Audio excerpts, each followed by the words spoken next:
Speaking of billions of dollars, TikTok, wow, this escalated quickly. They remember a couple of days ago, they were going to give $200 million to creators. They got a couple of news stories out of it. We talked about it. And then they said, no. That wasn't enough press. We're going to go for $2 billion, not $200 million. And I think there was even a stopgap where they talked about maybe half, maybe it was $1 billion, but they keep increasing this number. I think TikTok has realized if they put out these stories, their creators are going to stick around. And if their creators stick around, then the public is going to demand that those apps stick around, and they're going to be more upset if something happens to the app. So our last story talked about potentially moving certain assets, maybe the company entirely, to the United States as one method for alleviating some of the pressure coming from the U.S. government and other governments globally.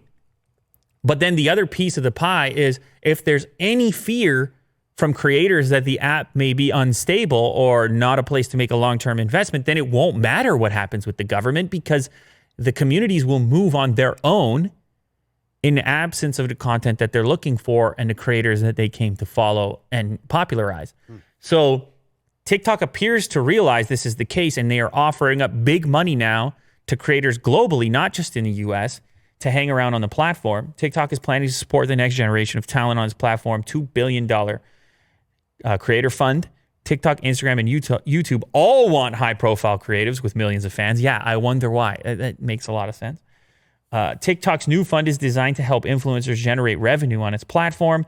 You're going to have to submit an application, as we referenced in the past, but that was only in terms of U.S. creators. This is now a global situation. In Europe, TikTok will give creators $70 million over the next year and $300 million over the next 3 years. And in the U.S., $1 billion over the next 3 years and then double that globally. I don't know how it will be distributed elsewhere in smaller places, but I think this makes a lot of sense. I think this is exactly what they should be doing. If you have creator commitment and they're in a particular geography that could be a tumultuous place for you to operate, they're going to go to bat for you. They're going to keep publishing. They may even write petitions and sign petitions. They may even talk to those guys behind the wooden pedestals and say, you can't ban this app. This is an American success story. See me? I'm an American creator. And check out my business. I got 17 employees because they cut me a check. And now I'm creating content for the world. An American export. Media, baby. The media business. I don't know. Anyway, point being, TikTok's going to invest in its creators. And I think it's a good move in order to ease some of the apprehension around remaining on TikTok. It's a funny way how that works. You know, you got guys like Ninja. They say, I can't be over there. I can't be on TikTok. Where's my data going? But then at the same time, on the side, TikTok starts talking to some people directly and saying, look, I want you to check out this briefcase real quick. And to be fair, for a lot of these people, they're trying to figure out, what is my business? What do I do? Yeah.